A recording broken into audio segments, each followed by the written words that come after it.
ये तुमने सही नहीं किया कली। आज तुम्हारी वजह से ये घर की लकीर हम दोनों भाइयों के रिश्ते में खिंच गई।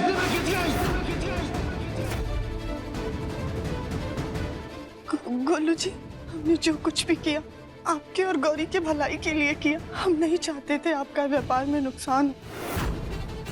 तो मेरी काबिलियत पर शक करोगी तब? जो लोग मुझे हमेशा से निकम्मा समझते आए हैं, उनकी इस बात पर अपनी इस हरकत से सच्चाई का ठप्पा लगाना चाहती हो तब? अरे इस घर में मुझे कोई नहीं समझता। तुम तो मेरी पत्नी हो, तुमसे तो मैं ये उम्मीद कर सकता था। अरे नहीं मिला टेंडर तो ना सही, होता नुकसान तो हो जाने देते। कम से कम मेरी ईमानदारी, मेरी मेहनत, उस पर तो उंगली नहीं उठती।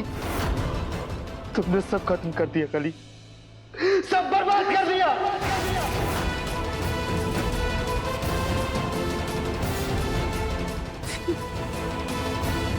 गोलू जी, हमें माफ कर दीजिए।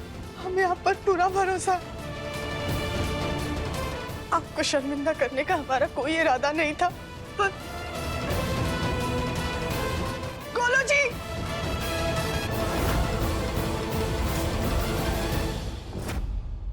माँ जी, भाई साहब के परिवार ने आज साबित कर दिया, घर में लकीर खींचने के बाद भी कुछ लोगों की नफरत और जलन कम नहीं हुई है।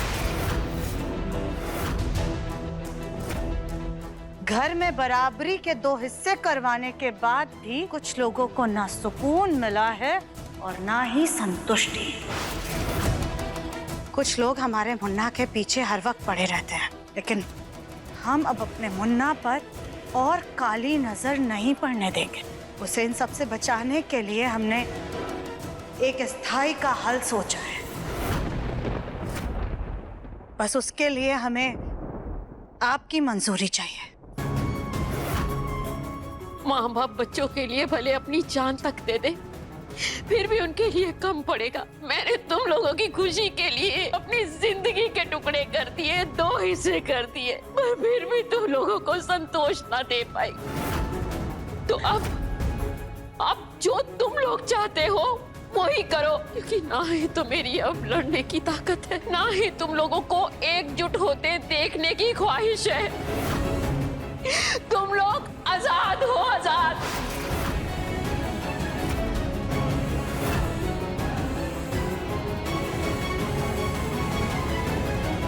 सुजाता, तुम क्या करने जा रही हो?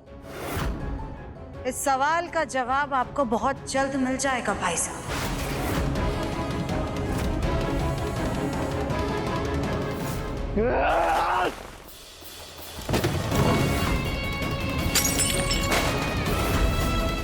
मैं कभी सपने में भी नहीं सोच सकता था राधिका के गोलू भैया इस हद तक गिर जाएंगे।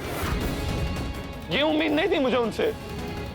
दिव्यम जी, आप शांत हो जाइए। हमें पूरा यकीन है कि गोलू भैया ऐसा नहीं कर सकते। हम मानते हैं कि कली भाभी से गलती हुई है, लेकिन गोलू प्लीज मत करो उनकी तरफदारी राधिका। तुम मेरे और पापा का बनाया हुआ बिजनेस उन्हें आधा हिस्सा चाहिए था, दे दिया।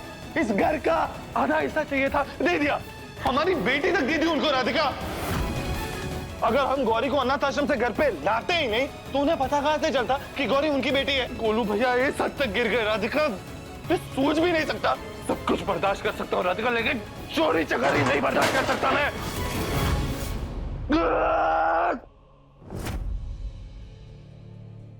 राधिका, मैं इस वक्त बहुत ज्यादा गुस्से में हूं। तुम प्लीज चली जाओ यहाँ से। मैं नहीं चाहता कि मैं तुम्हें कुछ भी गलत करूं। प्लीज प्लीज जाओ।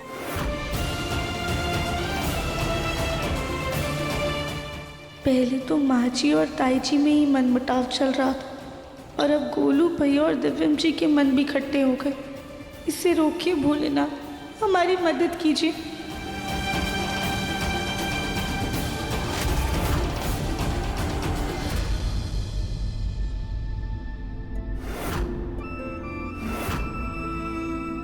आपकी पत्नी ने हमारे घर में चोरी की है भाई साहब। नीचता की ऐसी सीढ़ी पर जाकर बैठ गई हैं ये।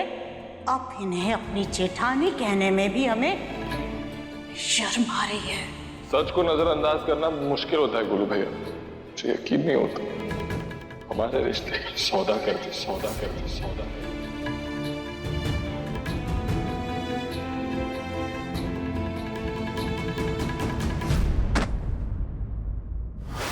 ये कैसी आवाज थी? दादी, ये कैसी आवाज है? पता नहीं, मुझे भी आवाज आई है नीचे से।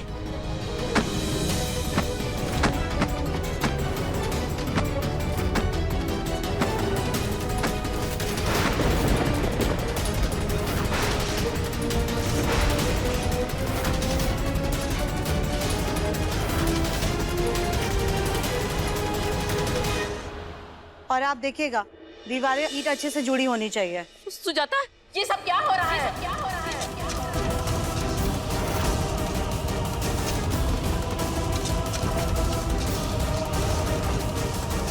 सुजाता, ये सब क्या करवा रही हो घर में?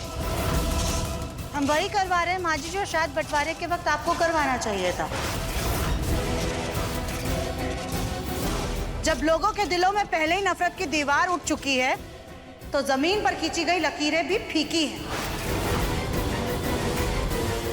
बस इन्हीं फीकी लकीरों पर हम पक्की दीवार उठवा रहे हैं, ताकि दोनों परिवारों को एक दूसरे की शक्ल तक देखने तक की गुंजाइश ना रहे।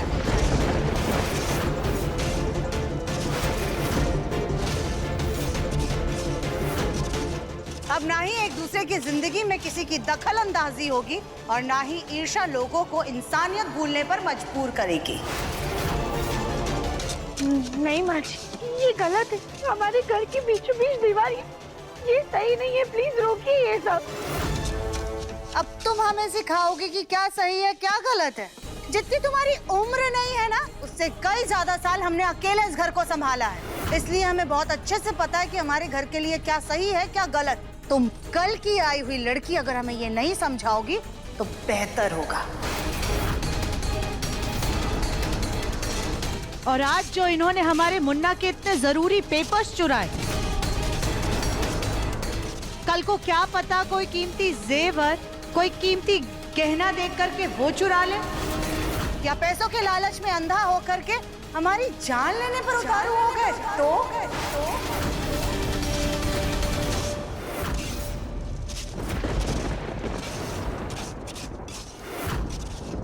बस सुजाता, तुम अपनी हद में रहकर बात करो। भूलना मत, तुम इस घर के बड़े बेटे और उसके परिवार के बारे में बात कर रही हो। अगर बड़े होने का इतना ही रुबाब है ना, तो बड़प्पन दिखाना चाहिए था। नीचता की हर हद पार नहीं करनी चाहिए थी।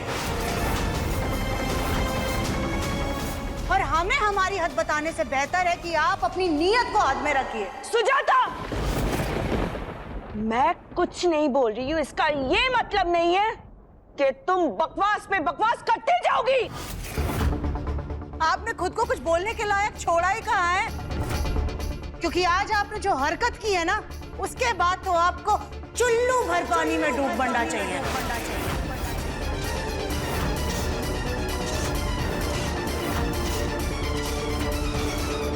माँ जी प्लीज शांत हो जाइए। दादी, ताऊ जी, आप लोग इसे चुप क्यों खड़े हैं?